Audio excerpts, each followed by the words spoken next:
This brief video is part of a larger series exploring the new nxMeasure command. In this video, I'll show you how to save measurement expressions, measurement annotations, and associative measurement geometry. In this part, we'll do a minimum distance measurement here between this curve on the top and this object set, or this set of curves down below. In this measurement, you can see our minimum distance here is 36.3 millimeters right now. This is the closest approach between this curve and this set down below. And what we're going to do is save that expression using this little save button right here. This will create the associative measurement feature, as it says here, and save that expression.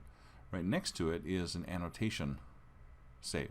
So if this expression is saved, or the feature is created, we can also create the annotation associatively.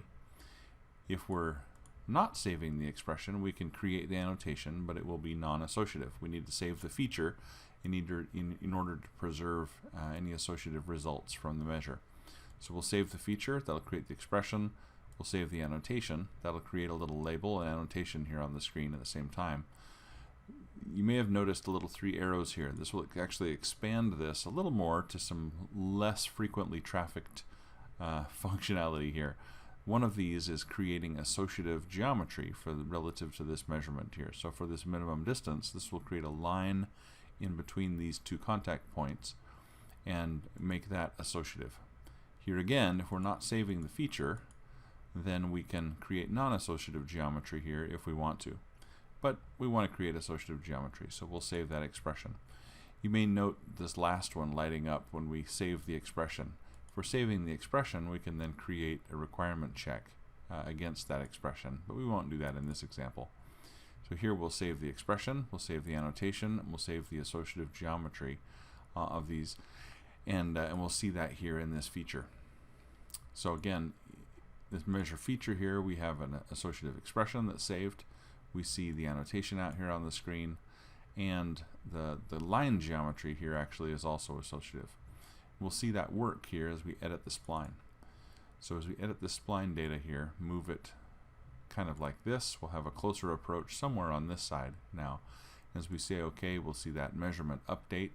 Again, our annotation has updated to our new distance here. Our line geometry here has also updated as well. We can do that one more time.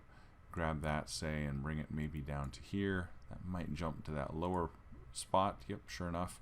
So there's our new distance, again, our associative geometry there, and our associative expression as well.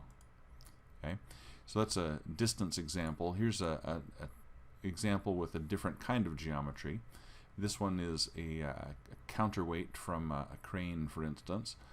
So a large hunk of metal, and we want to find the center of gravity of this. I want to go into wireframe so we can see the inside where the center of gravity will be located.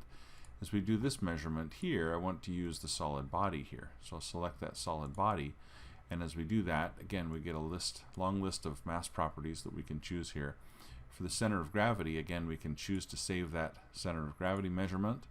We can choose to display an annotation if we want to. I won't do that here.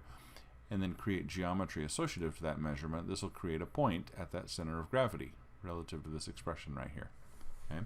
We can also choose, if we want to create principal axes down here. This will create a coordinate system at the principal axes as well. So as we do this here, we'll see that center of gravity point created out there, and you'll notice here that with the NX12 measurement, we're now using a center of gravity marker as the point. We're displaying the point using a CG marker out there. So we can still construct things relative to that point. Again, you see the principal axes now represented also associatively with this coordinate system. So for instance, in this part now, we could come and say, for instance, we need to put a lifting bolt on this particular part so we can lift it straight up. And we'll want to have that bolt be located directly over the center of gravity. To do that, we may put a hole, for instance, up here in the top of this part. Put it up on this plane here, for instance, and as we do that, we want to locate that hole right at that point. Again, that is a point, and you see it, the tooltip described that as a point of that measure feature. So we can choose that point to associatively create that hole right at that hole location. right? That center of gravity location. So we've created that hole that will then stay aligned if we square this up with the top as we change that pocket geometry, right? So as we make this pocket here deeper, that center of gravity will start to move. And so put it into wireframe, we can see the pocket geometry over here.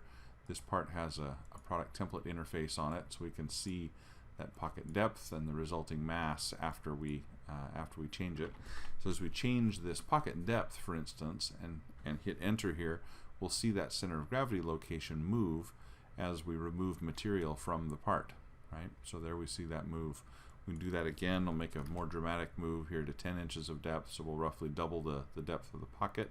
And again, we'll see the CG move as we do that as well.